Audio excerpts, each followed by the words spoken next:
ومن سيئات أعمالنا من يهده الله فلا مضل له ومن يضلل فلا هادي له وأشهد أن لا إله إلا الله وأشهد أن محمدا عبده ورسوله يا أيها الذين آمنوا اتقوا الله حق تقاته ولا تموتن إلا وأنتم مسلمون يا أيها الناس اتقوا ربكم الذي خلقكم من نفس واحدة وخلق منها زوجها وبث منهما رجالا كثيرا ونساء واتقوا الله الذي تساءلون به والأرحام إن الله كان عليكم رقيبا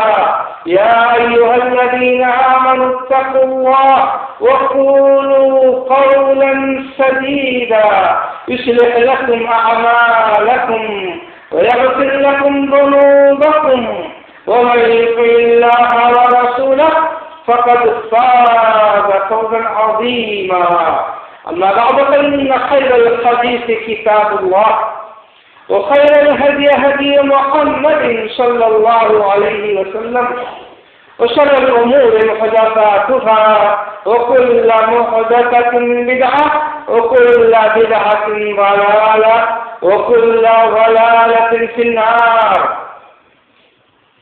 برادران الإسلام ومعزز خواتین اسلام، جناب محمد رسول اللہ صلی اللہ علیہ وسلم کی سیرت اپنے آخری مرحلے میں پہنچ رہی ہے.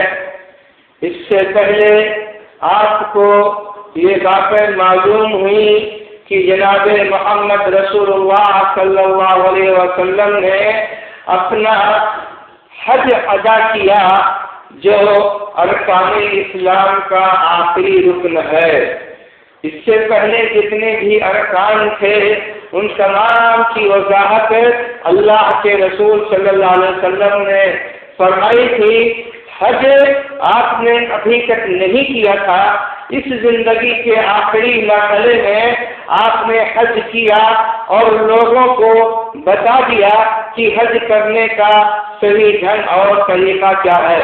اس طریقے سے ارکان اسلام جتنے ہیں سب کی تکمیل یہاں آ کر کے رسول اللہ صلی اللہ علیہ وسلم کے حج کے تکمیل کے ساتھ ساتھ مکمل ہوتی ہے. جناب محمد رسول اللہ صلی اللہ علیہ وسلم حج سے فارغ ہونے کے بعد مدینہ منورہ کی جانب روانہ ہوتے ہیں. وہاں پر راستے میں آپ نے جو خطبہ دیا تھا مقام غدیر قم میں، اس خطبے کا بھی تذکرہ آیا. اب اس کے بعد جناب محمد رسول اللہ صلی اللہ علیہ وسلم کا سفر، واپسی کا سفر مدینہ منورہ کی جانب رواں ہے. بالآخر وہ دن بھی آیا جس دن آپ مدینہ منورہ پہنچ گئے. اور اس طریقے سے سیرت نگاروں نے یہ ذکر کیا ہے کہ یہ 22 یا 23 ذی الحجہ کی تاریخ تھی جس دن آپ یہاں پہنچے تھے.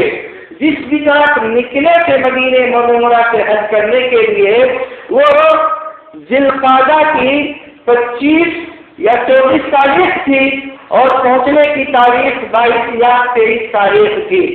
بہرحال جب جناب محمد رسول اللہ صلی اللہ علیہ وسلم مدینہ منورہ پہنچ گئے تو وہاں پہنچنے کے بعد آپ نے ایک مختصر سا خطبہ دیا. چنانچہ اس خطبے کا تذکرہ صحابہ کرام نے کیا ہے. لما قدم النبي صلى الله عليه وسلم المدينة من حجة الوداع، جب جناب محمد رسول اللہ صلی اللہ علیہ وسلم حجۃ الوداع سے فارغ ہونے کے بعد مدینہ منورہ پہنچ گئے. صعد المنبر فحمد الله واثنى عليه، آپ منبر پر چڑھے، اللہ رب العالمین کی حمد و ثنا آپ نے بیان کیا اور اس کے بعد آپ نے جو باتیں کہیں تو اس میں سب سے اہم باتیں ہیں کہ حضرات صحابہ کرام سے متعلق جناب محمد رسول اللہ صلی اللہ علیہ وسلم نے کیا۔ حالانکہ صحابہ کرام کی فضیلت اجتماعی طور سے اور انفرادی طور سے احادیث رسول میں پہلے بھی بتائی جا چکی ہے۔ اللہ رب العالمین نے قرآن کریم میں مختلف مقامات پر ان کی فضیلتوں کا ذکر کیا ہے۔ دین میں یہ کوئی نئی بات نہیں تھی، تکمیل دین کے اعلان کے بعد بس اس طرح کی جو بھی باتیں تھیں وہ محض تاکید کے لیے تھی، اہتمام کے لیے تھی، مسلمانوں کی مزید توجہ دینے کی جہاں ضرورت تھی ان باتوں کا تکرار اللہ کے رسول صلی اللہ علیہ وسلم نے کیا۔ ایک ایک بات کو کئی مرتبہ اور کئی مجلسوں میں آپ نے دہرایا۔ چنانچہ جناب محمد رسول اللہ صلی اللہ علیہ وسلم حمد و ثنا بیان کرنے کے بعد یہ فرماتے ہیں ایھا الناس ان ابا بکر لن یسوءنی قط، اے انسانوں، اے لوگوں، یاد رکھنا حضرت ابو بکر صدیق رضی اللہ تعالیٰ عنہ کی رفاقت اور ان کی جو صحبت میرے ساتھ گزری ہے پوری اس مدت میں جب سے میں نے نبوت کا اعلان کیا ہے اس وقت سے لے کر کے آج تک حضرت ابو بکر صدیق رضی اللہ تعالیٰ عنہ کی جانب سے کوئی ایسا عمل سرگرم نہیں ہوا ہے جس سے مجھ کو کوئی ایذا یا کوئی تکلیف پہنچے۔ لہذا یہ اعلیٰ مقام اور یہ اونچا مقام کہ حضرت ابو بکر کے ذات گرامی سے کبھی بھی مجھ کو کوئی تکلیف نہیں پہنچی ہے، یہ بات آپ لوگوں کو بھی معلوم رکھنا چاہیے اور آپ لوگوں کو بھی اس کو جاننا چاہیے کہ ابو بکر رضی اللہ تعالیٰ عنہ کی ذات گرامی وہ ذات ہے کہ جن کے ذریعے سے جناب محمد رسول اللہ صلی اللہ علیہ وسلم کو کبھی کوئی تکلیف نہیں پہنچی ہے۔ لہذا آپ لوگ بھی اس کو اچھی طریقے سے جان لیجیے اور واضح ہو جائے گا کہ ان کا قدر اور ان کا مقام نبوت کے سلسلے میں کیا ہے اور جناب محمد رسول اللہ صلی اللہ علیہ وسلم کے دل و دماغ میں ان کی کیا حیثیت ہے۔ اے لوگوں، میں حضرت ابو بکر سے راضی ہوں اور ایسے ہی حضرت عمر بن الخطاب سے راضی ہوں اور ایسے ہی حضرت عثمان سے راضی ہوں اور حضرت علی سے راضی ہوں، حضرت طلحہ سے راضی ہوں اور حضرت زبیر بن عوام سے راضی ہوں، عبد الرحمن بن عوف سے راضی ہوں۔ تو رسول اللہ صلی اللہ علیہ وسلم نے یہاں پر ان نامور ہستیوں کا نام لیا جو صحابہ کرام میں سب اول کا مقام رکھتے ہیں۔ اس سے پہلے بھی جناب محمد رسول اللہ صلی اللہ علیہ وسلم یہ باتیں فرما چکے تھے اور ایک وقت ایک ہی مقام میں اپنے ساتھ جناب محمد رسول اللہ صلی اللہ علیہ وسلم نے ان لوگوں کے جنت میں داخلے کی بشارت دی تھی۔ جہاں آپ نے فرمایا تھا تو وہ بات اپنی ہی بات سے شروع کیا تھا کہ النبی فی الجنہ وہ ابو بکر فی الجنہ وہ عمر فی الجنہ۔ اس طریقے سے 10 صحابہ کرام کو رسول اللہ صلی اللہ علیہ وسلم نے جنت میں داخلے کی بشارت اکٹھا ایک ہی وقت میں دیا تھا۔ ان کی شہرت اس حدیث کے وجہ سے جنت میں داخلے کے متعلق بہت زیادہ ہوئی، چنانچہ اس وجہ سے ان کو عشرہ مبشرہ کہا جانے لگا۔ ایک تو ان کا چرچا زیادہ ہوا اور ایک یہ کہ اللہ کے رسول صلی اللہ علیہ وسلم نے تھوک کے حساب سے ان لوگوں کو یہ بشارت سنائی تھی۔ حالانکہ اس کے علاوہ بھی کتنے صحابہ کرام ہیں جن کو اللہ کے رسول صلی اللہ علیہ وسلم نے نامزد جنت کی بشارت دی ہے اور قرآن کریم نے تو کتنے صحابہ کرام ہیں ہر ایک کو جنت میں داخلے کی بشارت دی ہے۔ تو جناب محمد رسول اللہ صلی اللہ علیہ وسلم یہ جہاں صحابہ کرام کا مقام بتانا چاہتے ہیں وہی درجہ بدرجہ آپ نے واضح فرما دیا نام کی ترتیب لے کر کہ درجے میں کس حساب سے کس کا مقام ہے. ابو بکر کا نام پہلے، اس کے بعد حضرت عمر کا نام، اس کے بعد حضرت عثمان کا نام، اس کے بعد حضرت علی رضی اللہ تعالیٰ عنہ، پھر حضرت طلحہ کا نام، حضرت زبیر کا نام اور حضرت عبد الرحمن بن عوف کا نام. یہاں تک اللہ کے رسول نے ذکر کیا اور اس کے بعد عام باتیں آپ نے فرمائی. کہا کہ دیکھو المہاجرین الاولین، جتنے بھی مہاجرین اولین ہیں میں ان تمام لوگوں سے راضی ہوں. یہ تو سمجھے کہ جو نام ذکر کیا گیا ہے یہ سب نمونے کے نام ہے. لہذا اب آپ لوگوں کی ذمہ داری کیا ہوتی ہے کہ فَاعْرِفُوا ذَلِكَ لَهُمْ. لہذا آپ لوگ ان کے اس مقام کو یاد رکھنا، دھیان دینا کہ یہ کون سے لوگ ہیں. کہیں ایسا نہ ہو کہ ان لوگوں کے تعلق سے تمہارا مزاج فاسد ہو جائے اور تم اپنی زبان سے کوئی گستاخی کا کلمہ نکالو اور تم اپنی طرف سے ایسی باتیں کہو جو ظلم کے خانے میں جاتی ہو. کسی صحابی کو برا کہو گے، کسی کو گالی دو گے اور کسی پر تنقیدیں کرو گے، کسی پر تبصرے کرو گے، کسی کی غلطی پر جو غلطی اللہ نے ان سے کرایا، تاکہ انسانوں تم لوگوں کو وہ طریقہ بتایا جائے کہ ایسی غلطی کرنے پر کیا سزا ہو سکتی ہے اور اس کا طریقہ کیا ہو سکتا ہے. اگر مالک بن مالک اسلمی رضی اللہ تعالیٰ عنہ سے اللہ رب العالمین نے زنا کرایا تو اس کے ساتھ ساتھ یہ بھی واضح فرمایا کہ کوئی آدمی اگر زنا کرتا ہے تو اس کا انجام کیا ہونا چاہیے. اگر کوئی مسلمان آج بیٹھے بیٹھے یہ کہے کہ وہ تو گنڈا تھے اور وہ تو دادا قسم کے تھے اور وہ تو ان کی ایسی عادتیں کری ہوئی تھی نعوذ باللہ، تو ظاہر بات ہے کہ یہ صحابہ کرام کا مقام نہیں ہے. تو صحابہ کرام کا مقام بالکل اپنے آخری دور میں آپ جو ہے تمام مسلمانوں کو یاد دلا رہے ہیں. اب اگر کسی کا مزاج جو ہے شیطانی مزاج ہو جائے تو پھر یہ الگ بات ہے. جی ہاں میرے بھائیوں، بہت سارے لوگوں کا مزاج شیطانی مزاج ہوا. آج پوری کی پوری قوم ایسی موجود ہے جو صحابہ کرام کو گالیاں دیتی ہے، چاہے وہ شیعہ علی ہو اور چاہے وہ خوارج ہو. سب کی زبانیں صحابہ کرام کے تعلق سے بالکل کھلی رہتی ہے. ایک ادنا شخص کا بھی مقام ان شیطانوں کی نگاہ میں صحابہ کرام کا نہیں ہے، بلکہ شیعوں کی تو پوری بنیاد ہی اسی پر ہے کہ صحابہ کرام کو گالیاں دو اور یہ جن کا نام جناب محمد رسول اللہ صلی اللہ علیہ وسلم کی کہ یہاں فضیلت اور مقام کے حساب سے سرے فہرست ہے، یہ وہ لوگ ہیں جو ان لوگوں کے یہاں بدتر ہونے کے حساب سے اور برا ہونے کے حساب سے ان لوگوں کے یہاں سرے فہرست ہے. ان کو گالیاں دینا اور ان پر لعنت بھیجنا یہ ان کا وسیلہ ہے، یہ ان کا طریقہ ہے میرے بھائیوں. تو اس طریقے سے یہ پارٹی جو شیعہ علی ہے یہ ان صحابہ کرام کو برا بھلا کہتی ہے. صرف چند صحابہ کرام کو 6 یا 7 آدمی ہیں یا 2-4 اور کچھ ہیں، ان کو چھوڑ کر بقیہ تمام صحابہ کرام کو یہ لوگ برا بھلا کہتے ہیں اور لعنت اور ملامت کی باتیں کرتے ہیں، ان کو فاسق کہتے ہیں. یہی نہیں بلکہ ان کو یہ لوگ کافر اور مرتد بتاتے ہیں نعوذ باللہ. جی ہاں میرے بھائیوں، اور اس کے بعد دعویٰ ہے کہ ہم صاحب ایمان ہیں، دعویٰ ہے کہ ہم ایمان کا سبق لوگوں کو پڑھاتے ہیں اور اتفاق اور اتحاد کا درس دیتے ہیں. کون سے اتفاق اتحاد کا درس ہے؟ جی ہاں، ان کے بالمقابل جو پارٹی خوارج کی ہے اور جس میں سے ایک فرقہ جس کو ایرانی کہا جاتا ہے، جس کی حکومت آج امان میں ہے، وہ سیدھے ہر ایک کو گالیاں دیتے ہیں.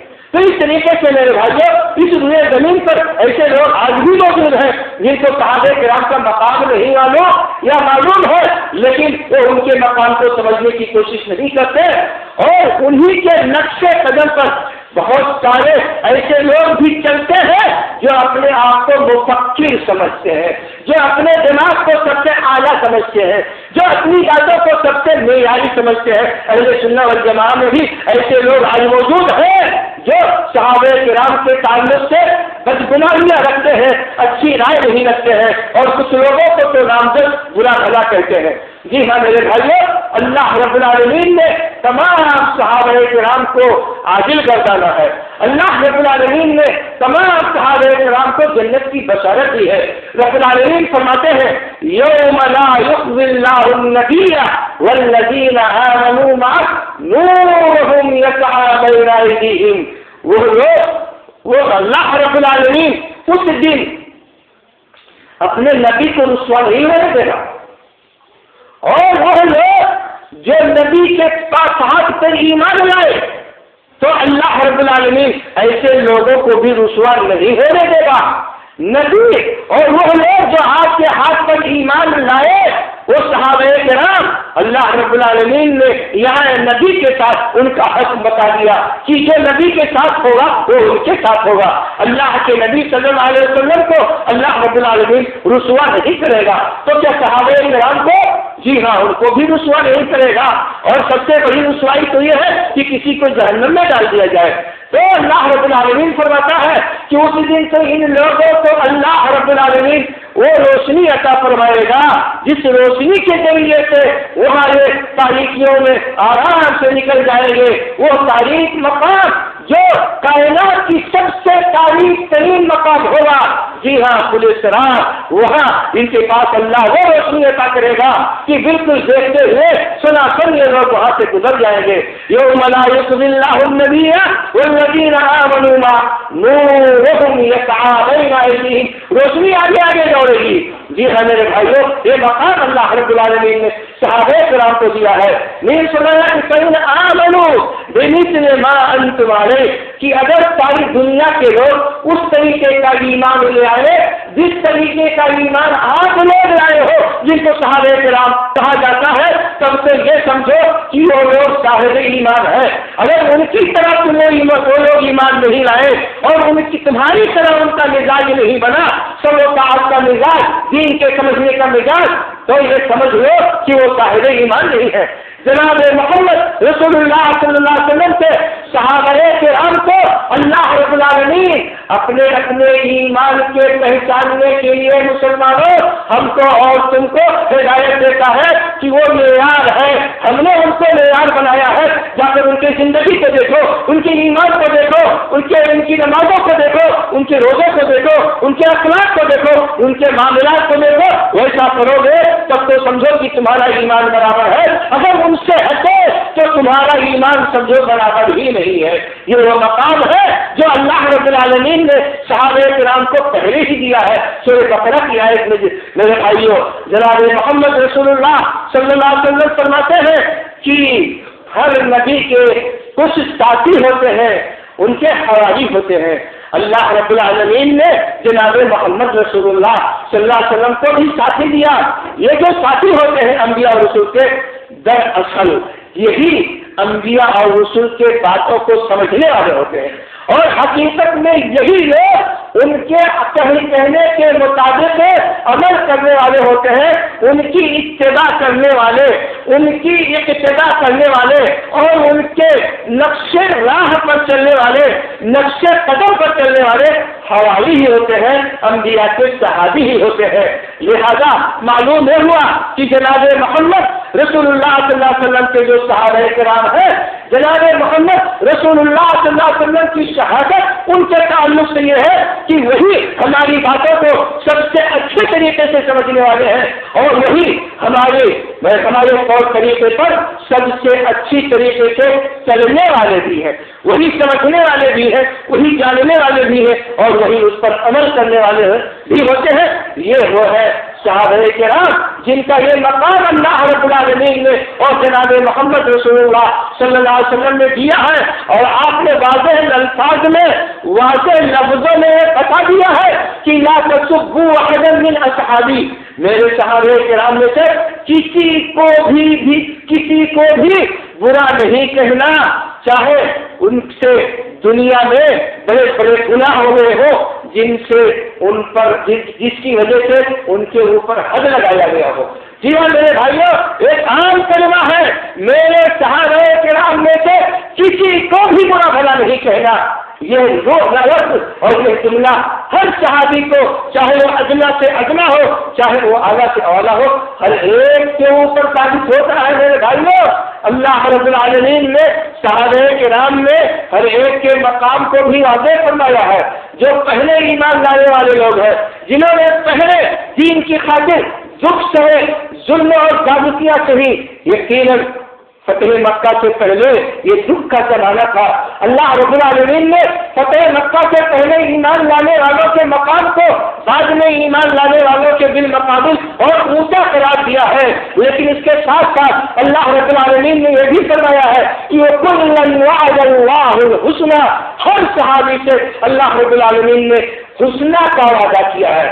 اور دوسری جگہ قرآن نے یہ فرمایا کہ ان الذین سبقت لهم من الحسنى اولئک عنها مبعوثون، کہ جن لوگوں سے ہم نے پہلے ہی حسنہ کا وعدہ کر لیا ہے، یہ وہ لوگ ہیں جو جہنم سے بہت دور رہیں گے، یہ جہنم کے قریب ہی نہیں آئیں گے اور اس میں داخلے کی تو کوئی بات ہی نہیں ہے۔ یہ وہ لوگ ہیں جن سے اللہ کا یہ وعدہ ہو چکا ہے۔ تو میرے بھائیوں، یہ صحابہ کرام کا مقام تھا۔ آج اللہ کے نبی صلی اللہ علیہ وسلم حضرت اللہ سے فارغ ہو کر جب مدینہ منورہ پہنچے ہیں تو اس مقام کی جانب یہ اشارہ فرما رہے ہیں، اور اس خطبے میں اللہ کے رسول صلی اللہ علیہ وسلم نے صحابہ کرام ہی سے متعلق زیادہ تر گفتگو کیا۔ آپ نے فرمایا کہ دیکھو میرے جو صحابہ کرام ہیں تو کہیں ایسا نہ ہو کہ قیامت کے دن یہ لوگ تم میں سے کسی سے آ کر کے اللہ رب العالمین سے یہ کہے کہ اس آدمی نے میرے اوپر ظلم کیا ہے، مجھ کو اپنا انتقام چاہیے۔ ظاہر بات ہے کہ ظلم تو صحابہ کی زندگی میں نہیں کیا، صحابہ تو موجود ہی نہیں ہے، تو یہ ظلم کیا کرے گا؟ ظلم یہ ہے کہ صحابہ کو گالی دو، ظلم یہ ہے کہ صحابہ کرام کو برا بھلا کہو، ان کے خاندان والوں کو گالی دو، ان کے بیٹوں کو گالی دو، ان کے بھتیجوں کو جو ہے پوتوں کو گالی دو۔ یہ یقیناً کوئی بھی آدمی دنیا میں کتنا ہی برا کیوں نہ ہو، آپ اگر اس کے بیٹے کو گالی دیں، اس کے گھر والوں کو گالی دیں، اس کے بہو کو گالی دیں، اس کے خاندان والوں کو گالی دیں تو انسان برداشت نہیں کر پاتا ہے۔ آج اگر ہم اس دنیا میں امیر معاویہ کو گالی دیں اور حضرت یزید رحمۃ اللہ علیہ کو گالی دیں تو کیا وہ برداشت کریں گے؟ کیا وہ اللہ کے دن قیامت کے دن آئے گے ہی اللہ رب العالمین کے سامنے کہ فلاں فلاں نے میرے اوپر ظلم کیا ہے، مجھ کو اپنے ظلم کا بدلہ چاہیے؟ رسول فرماتے ہیں یاد رکھنا مسلمانوں، کہیں یہ صورتحال نہ ہو کہ یہ لوگ قیامت کے دن آئے اور تم میں سے کسی نے ان کے اوپر ظلم کیا ہے کسی طریقے سے تو اس کا بدلہ تم سے اللہ رب العالمین کے دربار میں طلب کرے۔ یعنی اگر ایسا ہے تو نتیجہ بہت بھیانک ہوگا اور بہت برا انجام ہوگا۔ جن کو اللہ پسند کرتا ہے، جن کی اللہ نے تعریف کی ہے اور جن کو محبوب رکھتا ہے، ان لوگوں کو گالیاں دو گے، ان لوگوں کو برا بھلا کہو گے اور ان کے تعلق سے فسادی مزاج بناؤ گے، شیطانی مزاج بناؤ گے تو میرے بھائیوں اللہ معاف کر دے گا؟ جی نہیں۔ یہی وجہ ہے کہ جناب محمد رسول اللہ صلی اللہ علیہ وسلم اس بھیانک منظر کا یاد دلاتے ہیں اور اس کا تذکرہ کرتے ہیں تاکہ ہم لوگ اپنے اپنے مزاجوں کو درست رکھیں اور بہت زیادہ ادھر ادھر لپڑنے کی کوشش نہ کریں۔ وہ لوگ جو صحابہ کرام کو گالیاں دیتے ہیں وہ ہمارے دوست ہو سکتے ہیں میرے بھائیوں، جو ہمارے دشمن ہیں۔ صحابہ کرام کو گالیاں دینے والا کیسے ہمارا دوست ہو سکتا ہے؟ ہمارے پرکھوں کو گالیاں دینے والا کیسے ہمارا خیرخواہ ہو سکتا ہے؟ ایران ہمارا خیرخواہ ہوگا؟ کبھی نہیں ہوگا۔ شیعہ ہمارے خیرخواہ ہوں گے؟ کبھی نہیں ہوں گے۔ کہنے والے تو کہتے چلے جائیں گے، اتنے سارے مسلمان آج انہیں کے پیچھے دوڑ رہے ہیں، انہیں کے پیچھے بھاگ رہے ہیں اور یہ نہیں سوچتے ہیں کہ ہم کو کرنا کیا چاہیے۔ تو اللہ کے نبی صلی اللہ علیہ وسلم نے تو اعلان کر کے بتا دیا ہے کہ جو تو ظلم و زیادتی تم میں سے کسی کی طرف سے ان کے اوپر نہ ہونے پائے۔ ایھا الناس ارفعوا السنتکم، مسلمانوں اپنی زبانوں کو تمام مسلمانوں سے محفوظ رکھو۔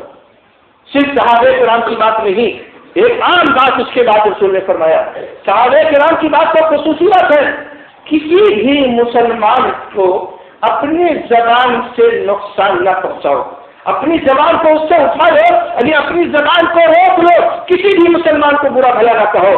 اب وہ لوگ جو تاریخ اسلام میں مسلمانوں کے رہنما گزرے، مسلمانوں کے خلفاء گزرے، ان کے عمرا گزرے، کوئی بھی ہو، مسلمانوں نے جن سے حق پر اتفاق کیا ہے ان کو گالیاں دو گے میرے بھائیوں، یہ کتنی بری بات ہوگی۔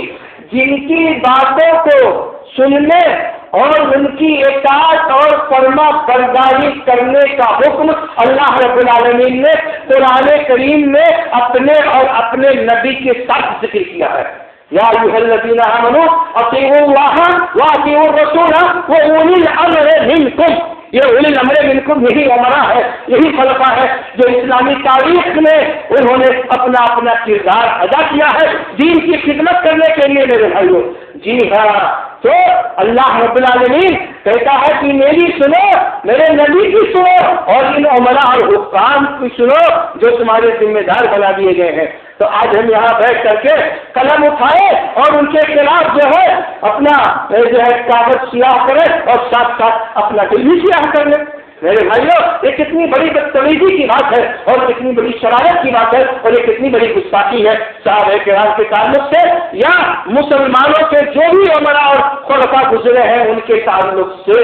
لیکن آج کتنے مسلمان جو اپنے آپ کو اہل سنت والجماعت بھی کہتے ہیں، وہ ان کی زبانیں اپنے عمرا کے خلاف، اپنے خلفاء کے خلاف کھلی معلوم ہوتا ہے کہ کوئی بازار ہے گالیوں کا، جس کی جو مرضی ہو گالی دے، اور اگر کوئی روکتا ہے تو سمجھیے وہ مجرم ہے، وہی جہنمی ہے۔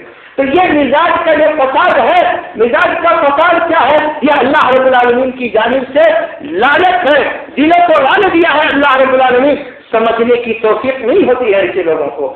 تو تمام مسلمانوں سے اپنی زبان کو روکے رکھنا۔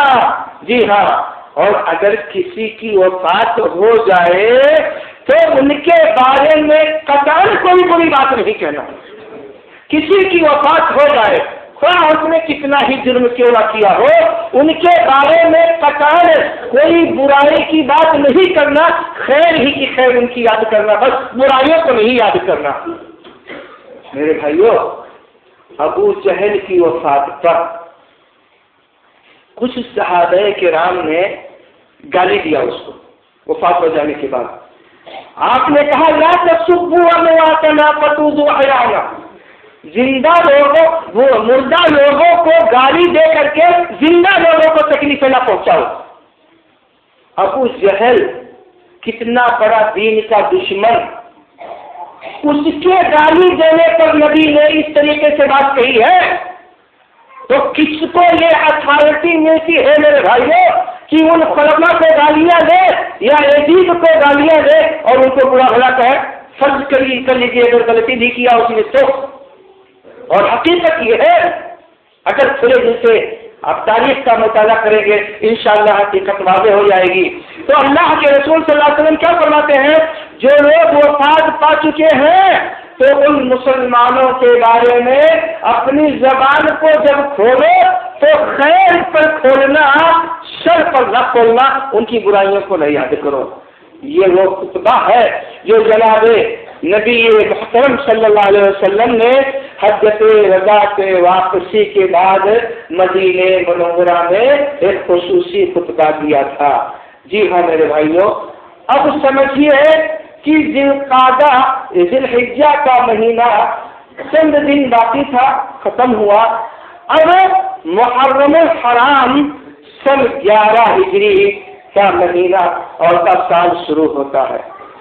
یہی وہ سال ہے جس میں جناب محمد رسول اللہ صلی اللہ علیہ وسلم نے اللہ رب العالمین کی قربت کو پسند کیا، اور اسی کے بعد آنے والے مہینوں میں پھر آپ کی وفات ہوئی۔ اس وفات کی خبر اللہ کے نبی صلی اللہ علیہ وسلم نے وقتاً فوقتاً مسلمانوں کو دیا تھا۔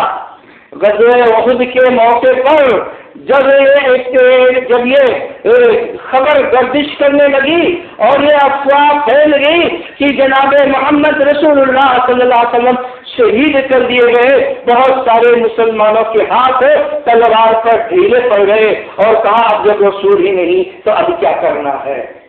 آیت نازل ہوتی ہے کہ وما محمد الا رسول، کہ محمد صلی اللہ علیہ وسلم تو صرف اللہ کے رسول تھے نا، پیغام پہنچا دینے کا کام ان کا تھا آپ کا، اور یہ ان کی ذمہ داری تھی۔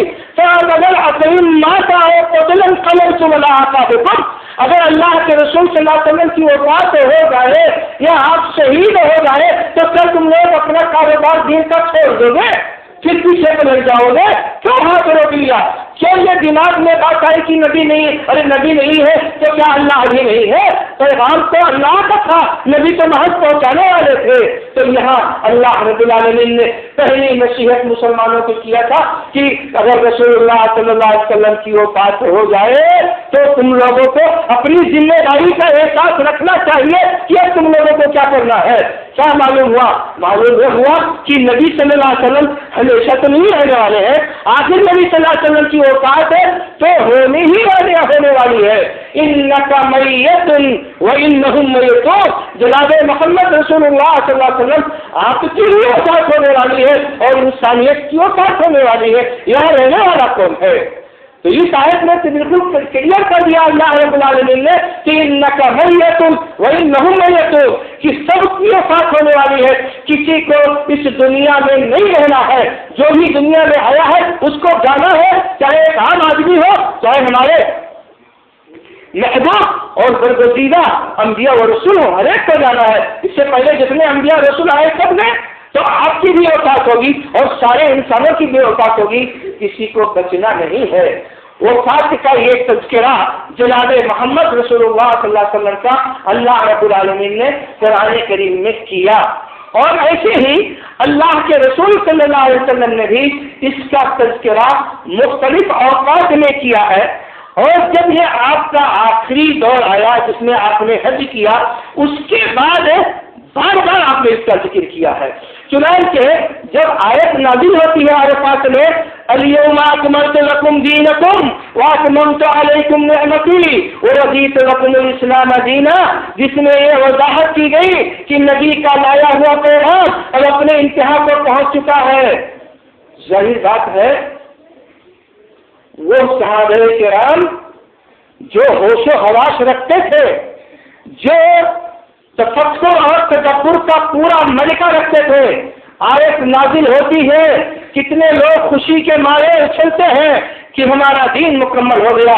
حضرت عمر رضی اللہ تعالیٰ عنہ کی آنکھ سے وہی آنسو جاری ہو جاتے ہیں۔ لوگوں نے کہا اتنا خوشی کا مقام ہے اور جو ہے آج دین کی تکمیل ہو رہی ہے، آپ رو رہے ہو۔ فرمایا کہ دین کے تکمیل کے بعد ہوتا کیا ہے؟ جناب محمد رسول اللہ صلی اللہ علیہ وسلم کی روانگی ہوگی، اور دین کا جب مکمل ہو گیا تو مکمل ہونے کے بعد اب اضافہ نہیں ہے، اب اس میں روزانہ کمی ہی تو ہوتی جائے گی۔ تو ہمارے دین میں روزانہ اب کمی ہوگی، لوگ عمل نہیں کریں گے، لوگ ہم سے چلیں گے نہیں۔ جی ہاں، اور جناب محمد رسول اللہ صلی اللہ علیہ وسلم کی ضرورت اب نہیں رہ جائے گی تو آپ دنیا میں نہیں رہیں گے۔ اس وجہ سے رو رہا ہوں کہ جناب محمد رسول اللہ صلی اللہ علیہ وسلم کی رخصتی کی جھلک کس میں آتی ہے؟ جی ہاں، اس سے 2-4 دن کے بعد جب مینا میں قرآن کریم کی آیت نازل ہوتی ہے، اذا جاء نصر اللہ والفتح ورأيت الناس يدخلون في دين الله افواجا فسبح بحمد ربك واستغفره انه كان توابا، کہ دیکھیے اللہ کی مدد آ گئی اور لوگ جھوک در جھوک دین اسلام میں داخل ہو گئے۔ تو اب آپ کی ذمہ داری یہ ہے کہ آپ زیادہ سے زیادہ اللہ کا ذکر کیجیے، زیادہ سے زیادہ اللہ کی پاکی بیان کیجیے، فسبح بحمد ربک واستغفرہ، اور زیادہ سے زیادہ توبہ اور استغفار کیجیے۔ کیا مطلب کہ کام مکمل ہو گیا، اب تبلیغ کا زیادہ کام اب باقی نہیں رہ گیا آپ کے ذمہ، لہذا اب زیادہ سے زیادہ اللہ کی عبادت کیجیے۔ حضرت عمر، حضرت ابن عباس، حضرت ابوبکر صدیق رضی اللہ تعالیٰ عنہ تو اس آیت کے نزول کے بعد جو احساس ہوا وہ یہی احساس ہوا کہ اس میں تو جناب محمد رسول اللہ صلی اللہ علیہ وسلم کے وفات کی قربت کی بات بتائی گئی ہے۔ اور ایسے ہی اللہ کے نبی صلی اللہ علیہ وسلم نے حج کے درمیان خطبہ دیتے ہوئے کئی جگہوں پہ یہ کہا تھا، خاص طور سے جو ایام تشریق ہے ان خطبے میں آپ نے یہی بات کہی تھی کہ لعلی لا القاکم بعد عامی ھذا، کہ ہو سکتا ہے کہ اب اس سال کے بعد آپ لوگوں سے ہماری ملاقات نہ ہو، لہذا میری باتوں کو توجہ سے سنو اور جس طریقے سے میں کہتا ہوں ایسا کرو۔ یہاں بھی آپ نے یہ بات کہی تھی، اور مقام غدیر میں واپسی میں جو آپ نے خطبہ دیا تھا تو وہاں بھی رسول اللہ صلی اللہ علیہ وسلم نے یہی بات دہرائی تھی کہ انما انا بشر، میں بھی ایک انسان ہوں، اور انسانوں کے بارے میں اللہ کا اعلان پہلے آ چکا ہے کہ ہر ایک کو جانا ہے، تو میں بھی ایک انسان ہوں۔ یوشک ان یاتی رسول ربی فاجی، بہت ممکن ہے کہ میرے رب کا پیغام میرے پاس آئے، دنیا سے رخصتی کا اس پیغام کو میں قبول کر لوں، اس لیے کہ اب دین کے پہنچانے کا کام سمجھو کہ مکمل ہو چکا ہے، کوئی چیز باقی نہیں ہے، لہذا اب میں بھی اللہ رب العالمین کے حکم کی فرما برداری کرتے ہوئے جب مجھ سے کہا جائے گا میں بھی یہی کہوں گا کہ نہیں رب العالمین اب دنیا میں ضرورت نہیں ہے، اب رب العالمین تیرے پاس ہی رہنا زیادہ اچھا ہے، زیادہ بہتر ہے۔ تو اس طریقے سے وہاں بھی جناب محمد رسول اللہ صلی اللہ علیہ وسلم نے یہ بات دہرائی تھی، اور ایک دن حضرت فاطمہ رضی اللہ تعالی عنہا سے آپ نے یہ فرمایا کہ دیکھو ہر سال جبریل رمضان میں ایک مرتبہ قرآن دہراتے تھے، اور اس سال انہوں نے 2 مرتبہ دہرایا ہے، اور میں اس کا مطلب یہ سمجھتا ہوں کہ میری وفات اس سال ہونے والی ہے۔ حضرت فاطمہ رضی اللہ تعالیٰ عنہا نے جیسے آپ کی یہ بات سنی ویسے وہ رونے لگی۔ رسول اللہ صلی اللہ علیہ وسلم نے فرمایا بیٹی رونے کی کوئی ضرورت نہیں ہے، تمہارا تو بڑا اونچا اور بڑا اعلیٰ مقام اللہ رب العالمین کیا ہے، اللہ رب العالمین نے تو تم کو جنت کی خواتین کے سردار ہونے کا مقام عطا کیا ہے۔